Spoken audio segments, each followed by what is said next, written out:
Hello students, आज हम लोग बायो का नेक्स्ट चैप्टर करने वाले हैं जिसका नाम है heredity and evolution.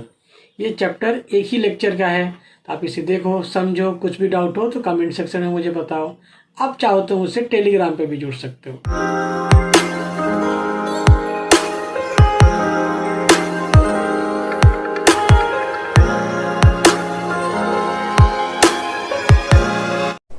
Hello students, आज हम लोग बायो का नेक्स्ट चैप्टर करने वाले हैं जिसका नाम है हेरिडिटी एंड इवोल्यूशन। ठीक है, अगर इसके पहले के आपने चैप्टर्स नहीं देखे हैं तो उसे जाके देखिए, समझिए, और कुछ भी डाउट हो तो मुझे कमेंट सेक्शन में बताइए। आप चाहो तो मुझसे टेलीग्राम पे भी जुड़ सकते हो, डिस्क्रिप्शन में मैंने उसका लिंक दे दिया है। ठीक है, चलो देखते हैं इसमें क्या दिया इन्होंने।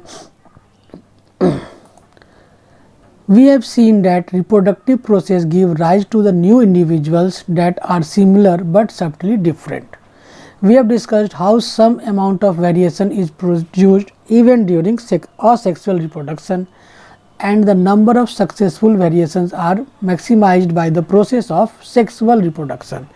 तो यहाँ पे इन्होंने जनरली क्या बताया कि जो सेक्सुअल रिप्रोडक्शन हो या फिर असेक्सुअल रिप्रोडक्शन हो, उसमें जो भी आपको चेंजेस देखने को मिलते हैं पेरेंट्स से, जो नया चेंजेस हमें नेक्स्ट जनरेशन में देखने को मिलता है, चाहे वो सेक्सुअल हो या असेक्सुअल हो, उसके बारे में इन्होंने यहाँ पे आपको बताया हुआ है।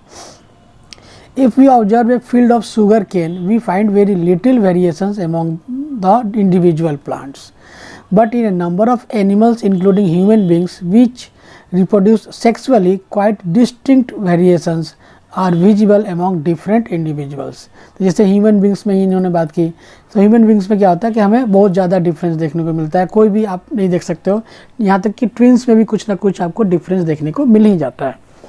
तो यहाँ पे जितने भी ह्यूमन बींग्स हैं, सबका जो कह सकते हो क्या, जो फेस का स्ट्रक्चर है या बॉडी का स्ट्रक्चर है, कुछ ना कुछ आपको डिफरेंस देखने को मिलता ही है। ये डिफरेंस क्यों होता है, कैसे होता है, उसी के बारे में इस चैप्टर में बताया गया है। In this chapter, we shall be studying the mechanism by which variations are created and inherited. ठीक है, तो किस तरह से ये काम करता है या इनहेरिट होता है, ये सब कुछ हमें देखना है। Long term consequences of the accumulation of variations are also an interesting point to be considered. और ये जो चेंजेस हमें देखने को मिलते हैं, ये बहुत अचानक से नहीं होता है, वो सालों में ऐसा देखने को मिलता है। जैसे आपको पता होगा कि पहले के जो ह्यूमन बींग्स होते थे, उनका स्ट्रक्चर कुछ और ही होता था, उनकी हाइट अलग होती थी, वो देखने में अजीब लगते थे। पर आज के human beings, modern human beings जो हैं, वो थोड़ा अलग दिखते हैं पहले वालों से। ये सब कुछ इवोल्यूशन के अंदर आता है, कैसे इवॉल्व हुए। तो सबसे पहले क्या दिया, accumulation of variation during reproduction, कि क्या रिप्रोडक्शन के थ्रू होता है और कैसे वेरिएशन देखने को मिलता है। Inheritance from the previous generation provide both A common basic body design and subtle changes. तो इनहेरिटेंस से हमें क्या क्या मिलता है, एक तो बेसिक बॉडी डिजाइन आपको मिल जाता है, जैसा एनिमल वैसा उसका बॉडी डिजाइन होगा, और थोड़े बहुत हमें चेंजेस भी देखने को मिलते हैं। एग्जैक्ट कॉपी नहीं होता ना, हम अपने डैड के जैसा थोड़ी ना दिखते हैं, थोड़े बहुत दिखते हैं। For the next generation, now think about what would happen when this new generation in its turn reproduces. अब ये जनरेशन की जब नेक्स्ट जनरेशन आएगी तो फिर उसमें भी कुछ ना कुछ हमें बॉडी जो बेसिक बॉडी डिजाइन है वो तो रहेगा ही रहेगा, साथ में वहाँ भी हमें चेंजेस देखने को मिलेगा। ठीक है, तो वो जो नेक्स्ट जनरेशन होगी, वो फर्स्ट जनरेशन के साथ साथ जो उसके पिछले जनरेशन होगा, वो दोनों जगह से थोड़ा डिफरेंस रहेगा, कह सकते हो आप। तो वो उन्होंने यहाँ पे बताया हुआ है। जैसे फॉर एग्जांपल आप फिगर 9.1 में देख सकते हो, represent a situation of if a single individual reproduces as happens in a asexual reproduction. जैसे वो बैक्टीरिया के बता रहा है कि बैक्टीरिया सिंगल है, सिंगल से वो डबल हुआ, फिर ये सिंगल से डबल हुआ, ये सिंगल से डबल हुआ। तो इस तरह से जो 4 देखने को मिलेंगे, तो उसमें क्या होगा, डिवाइड अगेन द 4 इंडिविजुअल्स, तो वो 4 हो जाएंगे। Bacteria generated would be very similar, there would be only very minor difference, हमें बहुत कम डिफरेंस, माइनर डिफरेंस देखने को मिलेगा, generated due to small inaccuracies in DNA copies. However if sexual reproduction की बात की जाए, even greater diversity will be generated, तो हमें बहुत ज़्यादा चेंजेस देखने को मिलते हैं। ठीक है, do all these variations in a species have equal chances of surviving in the environment in which they find themselves, obviously not. और ज़रूरी नहीं है कि जो भी नए नए इंडिविजुअल्स बन रहे हैं उन सब की सर्वाइवल रेट एक जैसे ही हो। ठीक है, हो सकता है कुछ नया जनरेशन आने के बाद ही वो मर जाए, Obviously not, depending on the nature of variations, different individuals would have different kind of advantages. जैसे bacteria that can withstand heat will survive better in heat wave, as we have discussed earlier. Selection of variants by environmental factors form the basics of evolutionary process, as we will discuss in the later section. तो वो evolutionary से process के बारे में बता रहा है कि कैसे अपने आप को वो evolve कर लेते हैं. सबसे पहले हेरिडिटी क्या होता है वो हम समझते हैं. The most obvious outcome of the reproductive process still remains the generation of individuals of similar design. The rules of heredity determine the process by which traits and characteristics are reliably inherited. तो यहाँ पे कुछ rules हमें देखने को मिलेंगे जिसके कारण हम समझ पाएंगे कि किस तरह से कोई भी नया ट्रेट जो होता है, नया जनरेशन आता है, वो किस तरह से इनहेरिटेड होता है अपने पिछले जनरेशन से. तो उसने लेटेस्ट एक closure look at these rules. कौन कौन से रूल्स दिए इन्होंने. सबसे पहले इनहेरिटेड ट्रेड्स क्या होता है कि पिछले जनरेशन से किस तरह से हमने इनहेरिट किया है. ठीक है. What exactly do we mean by similarities and differences? We know that a child bears all the basic features of human beings.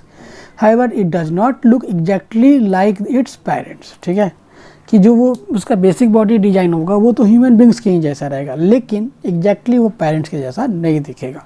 थोड़े बहुत हम कह सकते हैं कि हाँ वो पेरेंट्स के जैसा दिखता है, पर धीरे धीरे चेंजेस आते हैं. वो जब बड़ा हो जाता है तो शायद थोड़ा बहुत चेंज भी आ जाता है. यहाँ पे एक्टिविटी में आप देख सकते हो, यहाँ पे 2 फिगर दिए हुए हैं ईयर के बारे में. Prepare list of use, find out about the year lobes. ठीक है, ईयर लॉब्स के बारे में दिया. Parents of each student in class, correlate the year lobe type of each student which have their parents based on this evidence. तो यहाँ पे पूछा है सजेस्ट अ पॉसिबल रूल. तो यहाँ पे क्या है, मेंडल्स लॉ ऑफ डोमिनेंस. ये डोमिनेंस और रिसेसिव 2 चीज़ें होती हैं, वो हमें देखना पड़ेगा. तो यहाँ पे जो कैरेक्टर देखने को मिल रहा है वो डोमिनेंस के कारण देखने को मिल रहा है कि अगर फादर का ईयर लोब ऐसा है तो अगर उसके बच्चे का भी ऐसा है तो कहेंगे कि फादर इस केस में डोमिनेंट था. या फिर उसकी मदर का ऐसा ईयर होगा तो कहेंगे मदर डोमिनेंट थी. ठीक है. अब ये रूल्स इन्होंने तो कैसे बताया, मेंडल्स ने क्या बताया कि the rules for inheritance of such traits in human beings are related to the fact that both the father and mother contribute practically equal amount of genetic material to the child. ठीक है, आपको ये पहले से ही पता है कि father और मदर क्या करेंगे, इक्वली कंट्रीब्यूट करेंगे genetic material to the next child. This means that each trait can be influenced by both parent paternal and maternal DNA. तो जो नया चाइल्ड होगा उसमें जो इन्फ्लुएंस देखने को मिलेंगे, जो चेंजेस देखने को मिलेंगे वो दोनों तरीके से होंगे, पैटर्नल और मैटरनल दोनों तरीके से. Thus for each trait there will be 2 versions of in each child. तो हर ट्रेट में 2 तरह के हमें वर्जन्स देखने को मिलेंगे. What will then the trait seen the child be. Mendel worked out the main rules of such inheritance and it is interesting to look at some of his experiment from more than century ago. तो Mendel's ने इसी पर experiment किया था सालों पहले, 100 साल से भी ज़्यादा पहले उन्होंने एक्सपेरिमेंट किया था. देखते कैसा क्या एक्सपेरिमेंट इन्होंने किया था. तो क्या लिखा है, Mendel used a number of contrasting visible characters of garden peas, round and wrinkled कह सकते हो आप. ठीक है, टॉल एंड शॉर्ट प्लांट्स कह सकते हो आप. ठीक है, या फिर फ्लावर्स का देखा जाए तो वाइट और violet flowers and so on. He took pea plant with different characteristic. A tall plant, तो उसने पी प्लांट लिया जिसमें एक प्लांट हमारा टॉल था और दूसरा शॉर्ट प्लांट था. ठीक है, इस बात को ध्यान में रखना है. अब produced progeny bye crossing them, और उनके बीच में क्या कराया, इसने क्रॉस कराया, क्रॉस पॉलिनेशन कराया. जो प्लांट टॉल था और जो शॉर्ट था उनके बीच में क्रॉस पॉलिनेशन हुआ. And calculated the percentage of all tall और शॉर्ट प्रोगेनी. तो जो नए जनरेशन आई after crossing between tall and short, तो उसका परसेंटेज काउंट किया गया. मतलब in the first place there were no halfway characteristic in the first generation. तो आप देख सकते हो, आपको पिक्चर में नीचे दिया भी है, एक टॉल एक शॉर्ट दिया है. तो नए जनरेशन में जो भी प्लांट बने वो सारे टॉल बने, जिसको F1 जनरेशन कहा जाता है. ये पेरेंट्स दोनों इनसे क्रॉस हुआ, तो जब नए जनरेशन आई, F1 जनरेशन आई या F1 प्रोगेनी कह लो, वो सारे के सारे टॉल बन गए. मतलब नो मीडियम हाइट, मतलब छोटा मोटा सब एक हाइट के बने हैं. All plants were toll. This means that only one of the parental traits was scene. इससे आप कह सकते हो क्या कि जो टॉल प्लांट का कैरेक्टर है वही हमें यहाँ पे देखने को मिल रहा है, क्योंकि सब कुछ टॉल दिख रहा है हमें. तो हम तो यही कहेंगे कि हाँ टॉल प्लांट जो था उसी का कैरेक्टर यहाँ पे ट्रांसफ़र हुआ है। तो क्या शॉर्ट वाले का ट्रांसफ़र नहीं हुआ है? इसके बारे में आगे पता चलेगा अभी। So the next question was were the tall plants in the F1 generation exactly the same as the tall plants of the parent generation? तो क्या एग्जैक्टली सेम है टॉल के जैसा या नहीं? तो Mendelian experiment test this by getting both the parental plants and these F1 tall plants to reproduce by self pollination. अब उसने क्या किया कि F1 में से दो प्लांट के बीच में उसने सेल्फ पॉलिनेशन कराया। आप नीचे पिक्चर देख सकते हो। The progeny of the parental plants are of course all tall, ठीक है। हाउएवर द सेकेंड जनरेशन, जब F2 जनरेशन आपको देखने को मिलेगा तो F2 जनरेशन में क्या हो रहा है कि 3 टॉल थे और एक शॉर्ट हो गया। तो वही इन्होंने यहाँ पे लिखा हुआ है, नॉट ऑल टॉल, सब बड़े नहीं थे। Instead 1/4 of them are short. This indicates that both the tallness and shortness traits were inherited in the F1 plants. तो इससे ये पता चल रहा है कि जब F1 प्लांट्स में सारे टॉल तो हुए थे, लेकिन जो वहाँ पे इनहेरिट हुई थी प्रॉपर्टी उनकी या कैरेक्टरिस्टिक, वो दोनों हुई थी, बट हमें सिर्फ देखने को मिला था टॉल। इसके बाद जब हमने नेक्स्ट जनरेशन लिया F2 जनरेशन, तो वहाँ पे जो शॉर्ट वाला कैरेक्टर जो हम देख नहीं पाए थे F1 जनरेशन में, वो कैरेक्टर हमें फिर F2 जनरेशन में देखने को मिल जाता है। तो कभी कभी क्या होता है कि कोई जनरेशन में हमें कोई कैरेक्टर देखने को मिलता है और कोई कैरेक्टर देखने को नहीं मिलता है, लेकिन नेक्स्ट जनरेशन में हो सकता है कि प्रीवियस वाला या प्रीवियस टू प्रीवियस वाला कैरेक्टर हमें देखने को मिल जाए, ठीक है। तो जो कैरेक्टर हमें देखने को मिल जाता है वो डोमिनेंट था, जो नहीं देखने को मिला था वो रिसेसिव था। तो F1 में टॉलनेस हमारा क्या था, डोमिनेंट था, इसलिए सब डोमिनेंट हो गए, सब टॉल हो गए। यहाँ पे मिक्स हो गया कि कुछ प्लांट्स की टॉलनेस थी तो वो डोमिनेंट था उस केस में, लेकिन एक जो लास्ट वाला प्लांट आप देख सकते हो शॉर्ट है, तो वहाँ पे वो उस केस में रिसेसिव हो गया, वो छोटा हो गया। तो उसी चीज़ को इन्होंने भी समझाया हुआ है। But only the tallness trait was express this led Mendel to propose that 2 copies of factor now called genes, यहाँ पे जीन्स को उनको कहा जाता है कि 2 कॉपी जीन्स के रहेंगे। Controlling traits are present in sexually reproducing organisms. This two may be identical और may be different depending on the percentage. A pattern of inheritance can be worked out with this assumption as shown in figure 9.3। तो इसमें क्या दिया आगे कि what experiment would we do confirm that F2 generation did in fact have, अगर ratio की बात की जाए तो 1:2:1 है। तो रेशियो याद रखना है आपको कि यहाँ पे आपको, अगर आपने एक ही कैरेक्टर देखा था, मतलब टॉलनेस और शॉर्टनेस की बात की थी और कुछ नहीं देखा था आपने, तो टॉलनेस और शॉर्टनेस का अगर एक ही कैरेक्टर आप ले रहे हो, सिर्फ हाइट का कैरेक्टर ले रहे हो, तो उस केस में आपको रेशियो जो मिलेगा F2 जनरेशन में वो 1:2:1 का मिलेगा। अगर आप इसकी जीन्स की बात करोगे तो कैपिटल T है दोनों, फिर एक कैपिटल T स्मॉल t है, कैपिटल T स्मॉल t है, लास्ट में दोनों स्मॉल t है। तो कैपिटल T अगर एक भी जीन में आपको देखने को मिल जाए तो वो प्लांट टॉल हो जाता है। हाँ, उसका दूसरा जो जीन्स है वो स्मॉल t होगा, क्योंकि एक तो कैपिटल होगा एक स्मॉल होगा, उसने पिछले प्रीवियस जनरेशन से उठाया है। तो यहाँ पे कभी जब क्रॉस कराओगे तो कैपिटल T बनेगा, कैपिटल T स्मॉल t बनेगा, फिर स्मॉल t कैपिटल T को इसने उल्टा ही लिखा, तो कैपिटल T स्मॉल t लिख दिया है, और लास्ट में जब स्मॉल t करोगे तो दोनों स्मॉल हो जाएगा, इसलिए वो शॉर्ट हो गया।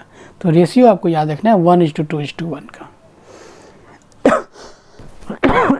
अब in this explanation both capital T and capital T small t are tall plants. इस बात को ध्यान में रखना है कि अगर 2 जीन्स में से एक भी जीन हमारा कैपिटल हो गया तो वो कैपिटल टॉल प्लांट ही होगा, while only small t is a short plant। तो इस बात को ध्यान में रखना है। In other words, a single copy of T is enough to make the plant tall। तो single copy of T ही काफ़ी है प्लांट को टॉल करने के लिए। While both copies have to be small t for the short plant। लेकिन जब short रहना हो तो उसके लिए दोनों जो कॉपी बनेंगे जीन्स के या DNA के कह सकते हो, वो दोनों स्मॉल होने चाहिए तभी शॉर्ट होगा। Traits called recessive traits like capital T are called dominant traits। तो जो कैपिटल T है यहाँ पे वो कहेंगे कि वो डोमिनेंट है, इसलिए वो टॉल हो गया, और जो स्मॉल t है वो अपने आप में क्या है, एक तरह से रेसेसिव ट्रेट्स है, इसीलिए वो छोटा हो जाता है। Workout which trait would be consider dominant and which one is recessive in figure 9.4। तो आप 9.4 में यहाँ पे नेक्स्ट पिक्चर आपको दिया हुआ है, तो आप देख सकते हो। तो यहाँ पे इसने वाइट और वायलेट के बीच में क्रॉस किया, फिर उसका सेल्फ किया, तो आपको 3:1 का रेशियो मिला, मतलब 3 वायलेट और 1 वाइट मिला। तो फर्स्ट जनरेशन F1 जनरेशन में वायलेट कलर क्या था, डोमिनेंट था, इसलिए वही कलर हमने देखने को मिल रहा है। और F2 जनरेशन जब किया, उसने सेल्फ किया, 3 हमें वायलेट देखने को मिलेंगे और फिर 1 हमें वाइट देखने को मिलेगा। तो पहले 3 वायलेट थे इसलिए वो डोमिनेंट कलर था फिर से, और 1 हमारा फिर रिसेसिव कलर के कारण वाइट हो गया। नेक्स्ट क्या इन्होंने लिखा, what happens when P plants growing showing 2 different characteristic. अब हम 2 अलग अलग कैरेक्टरिस्टिक देखेंगे। 2 अलग अलग कैरेक्टरिस्टिक कहने का मतलब है हाइट के अलावा कुछ और भी, जैसे rather than just one are bred with each other, मतलब what do the progeny of a tall plant, एक tall plant लिया और उस tall plant का राउंड सीड्स है, और फिर एक और प्लांट लेंगे जो शॉर्ट होगा और उसका रिंकल सीड्स होंगे। तो 2 तरह के हमने प्लांट अब लेने हैं, ठीक है। एक है टॉल तो राउंड होगा उसका सीड्स, और शॉर्ट वाले का रिंकल्ड होगा। तो अब यहाँ पे क्रॉस और बाद में सेल्फ, यानी कि F1 और F2 प्रोगेनी हमें यहाँ पे देखना है कि क्या होने वाला है। तो यहाँ पे बहुत कुछ देखने को मिलेगा। They are all tall and have round seeds, tallness and roundness seeds are dominant traits. अब ये याद रखिएगा, आपको टॉलनेस तो पता चल ही गया था कि टॉलनेस डोमिनेंट होता था।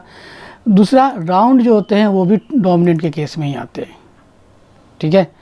अब उसके बाद क्या दिया इन्होंने, तो डोमिनेंट होते हैं, ये चीज़ ध्यान में रखना है। But what happens when the F1 progeny are used to generate F2 progeny by self pollination. F1 के केस में तो हमें देखने को मिलेगा कि टॉलनेस और राउंडनेस देखने को मिल जाएगा क्योंकि वही डोमिनेंट था। लेकिन जब F1 से आप F2 में जाओगे तो टॉलनेस, शॉर्टनेस, राउंड, रिंकल्ड आपस में मिक्स हर चीज़ देखने को मिलेगा F2 में। A Mendelian experiment will find that some F2 progeny all are tall plants with round seeds होंगे, टॉल के साथ राउंड होगा, साथ में शॉर्ट के साथ रिंकल्ड होगा।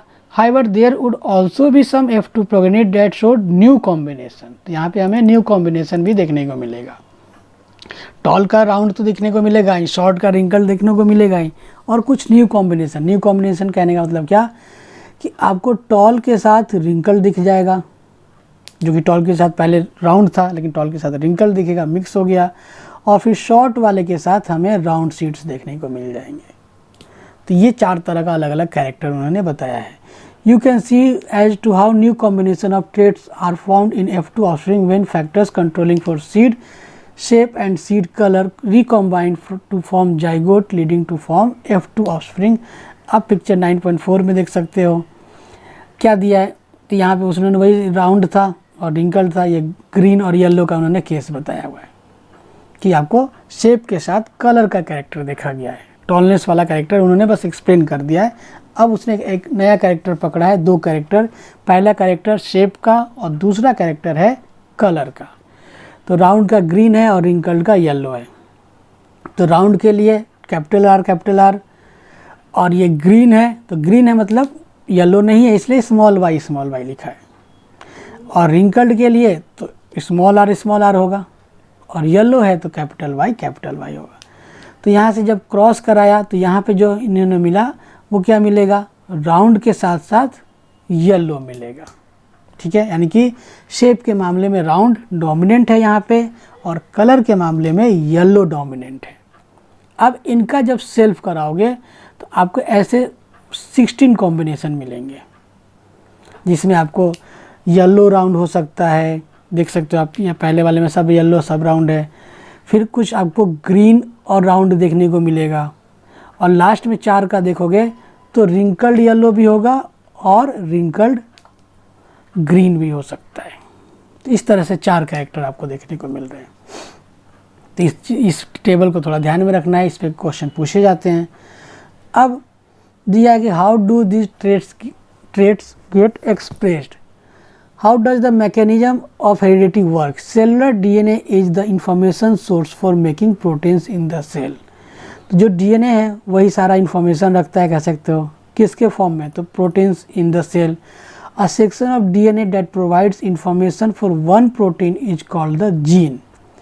अब वन प्रोटीन के लिए जो इन्फॉर्मेशन रखेगा उसको हम लोग जीन कहते हैं, फॉर दैट प्रोटीन.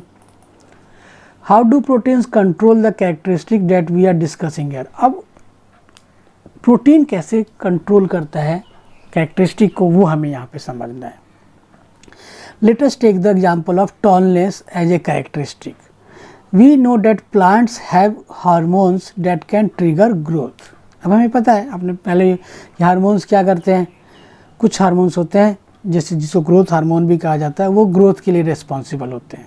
अब ये हार्मोन आया कहाँ से, प्लांट हाइट कैन दस depend on the amount of particular plant hormone. अब अलग अलग प्लांट में अलग अलग ये हार्मोन्स होंगे क्वांटिटी में. जो प्लांट्स जिनकी हाइट मान लो 5 मीटर तक होती है उनमें कम होगा ये हार्मोन्स. कुछ प्लांट्स होते हैं जो 20-30 मीटर के भी हो जाते हैं, उसमें ज़्यादा होगा हार्मोन्स. अभी हार्मोन्स आएगा कैसे, बनेगा कहाँ से, तो उन्होंने लिखा है कि the amount of the plant hormone made will depend on the efficiency of the process for making it. कि जो उसको बना रहा है उसकी इफ़िशियंसी पे डिपेंड करता है कि वो हार्मोन कितना बना लेता है. जैसे कंसिडर नाउ एन एंजाइम, हम एक एंजाइम को कंसिडर करेंगे that is important for this process, कि ये एंजाइम क्या करेगा, हमारा हार्मोन बना के देगा. अब वो एंजाइम कितना हार्मोन बनाएगा वो डिपेंड करता है. If this enzyme works efficiently, अगर एंजाइम अच्छे से काम कर रहा है तो हमें बहुत ज़्यादा ही अमाउंट में हार्मोन देखने को मिलेगा और हमारा प्लांट क्या होगा, टॉल हो जाएगा. लेकिन अगर हार्मोन उसने कम बनाया तो छोटा प्लांट होगा. If the gene for that enzyme has an alteration, अगर कुछ उसमें प्रॉब्लम आ गया, ऑल्टरेशन आ गया, that makes the enzyme less efficient, the amount of hormone will be less. तो इस तरीके से क्या होगा कि अगर उसके जीन में कुछ प्रॉब्लम आ गया, ऑल्टरेशन आ गया, तो वो जो एंजाइम है वो एंजाइम ज़्यादा प्रोटीन नहीं बना पाएगा, ज़्यादा आपको हार्मोन्स नहीं बना पाएगा, और ज़्यादा हार्मोन नहीं बना पाएगा तो आपका प्लांट शॉर्ट हो जाएगा. इसलिए 10 जीन्स कंट्रोल कैरेक्टरिस्टिक और ट्रेट्स. तो इस तरह से जो जीन है वही कंट्रोल करता है किसी भी कैरेक्टरिस्टिक को या ट्रेट्स को. ठीक है. अब if the interpretation of Mendeleev experiment we have been discussing are correct, then both parents must be contributing equal to the DNA of the progeny during sexual reproduction. We have discussed this issue in previous chapter. If both parents can help determine the trait in the progeny, both parents must be contributing a copy of the same gene. अब उसने वही बोला कि जो parents होंगे, mother और father होंगे, वो इक्वल कंट्रीब्यूट करेंगे, इक्वल उनका कॉपी आएगा डीएनए का, जीन का इक्वल कॉपी बन के आएगा. This means that each pea plant must have 2 sets of all genes. तो हर जीन्स का 2-2 सेट हो जाएगा.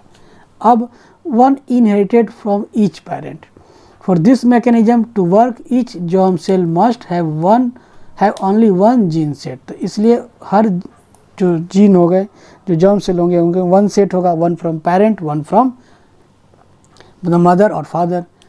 How do germ cells make a single set genes from the normal 2 copies that all other cells in the body have? If progeny plants inherited a single whole gene set from each parent, then the experiment explained in figure 9.5 cannot work. This is because the 2 characteristics capital R and small y would then be linked to each other and can be independently inherited. अब इसने क्या बोला कि अगर उसने पूरा एक set copy कर लिया तो फिर ये चीज़ पॉसिबल नहीं हो पाएगा. तो फिर इस चीज़ को कैसे सुधारा जाए, क्या होगा, इसका मतलब क्या हो सकता है यहाँ पे. तो उसने बोला this is explained by the fact that each gene set is present not as a single long thread of DNA. तो यहाँ पे जो भी एक जीन है उसका एक सेट नहीं प्रेजेंट रहता है वो डीएनए के फॉर्म में. यहाँ पे वो किस फॉर्म में प्रेजेंट रहता है, but as separate independent pieces, अलग अलग पीसेस में प्रेजेंट रहेंगे, जिसको हम लोग क्रोमोजोम्स कहते हैं.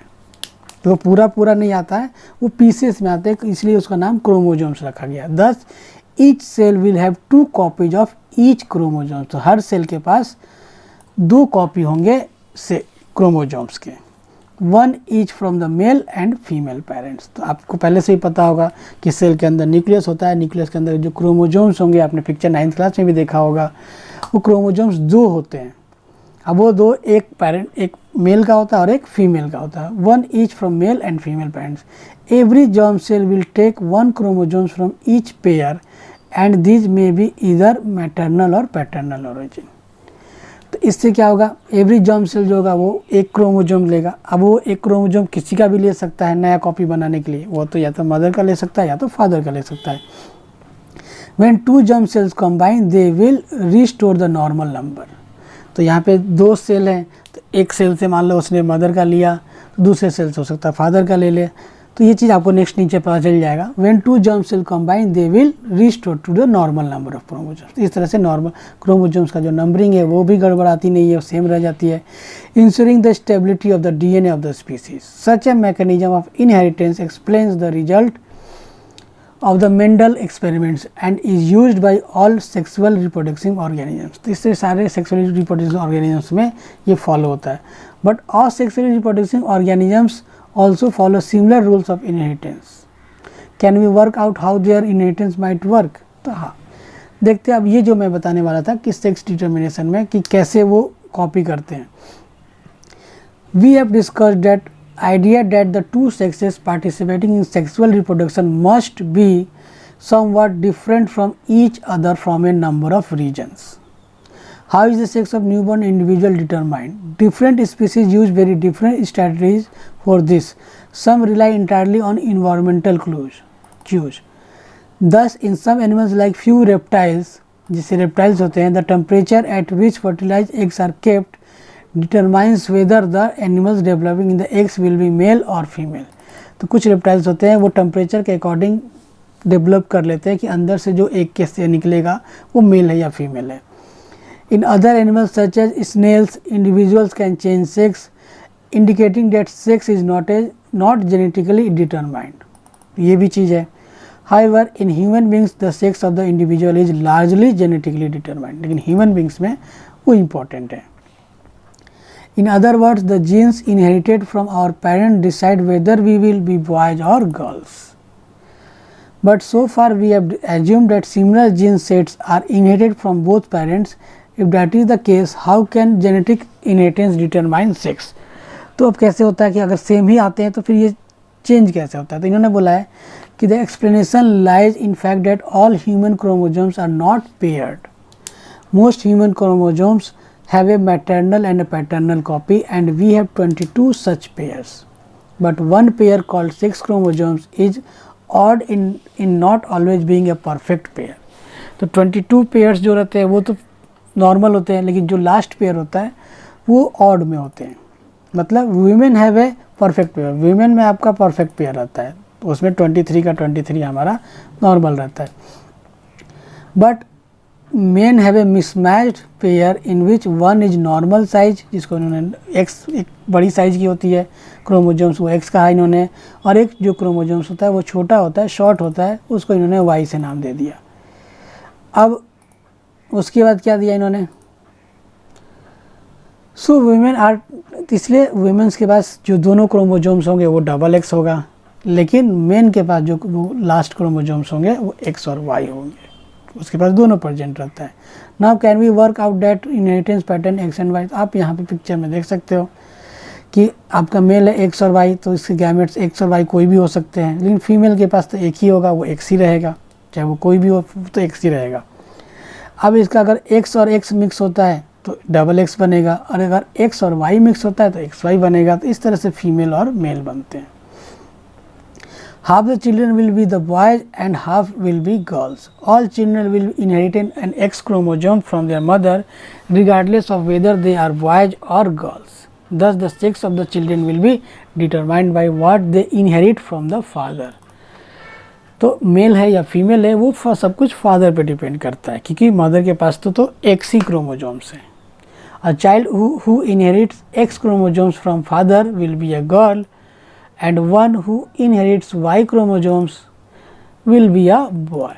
तो ये इन्होंने यहाँ पे आपको बताया था. अब इसके बाद इस चैप्टर में आपको नेक्स्ट पार्ट जो भी है सारा कुछ कट है, ठीक है. 2021 एग्ज़ाम जो इस साल आपको दे रहे हो 2021 में, उन सारे स्टूडेंट्स के लिए ये सब कुछ कट है.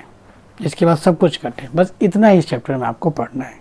तो अगर आपको कुछ भी अब डाउट हो तो मुझे कमेंट सेक्शन में बताओ, या फिर आप मुझसे टेलीग्राम पे भी बता सकते हो। डिस्क्रिप्शन में मैंने लिंक दे दिया है, मैंने स्टार्टिंग में ही बता दिया है। ठीक है, चलो बाय।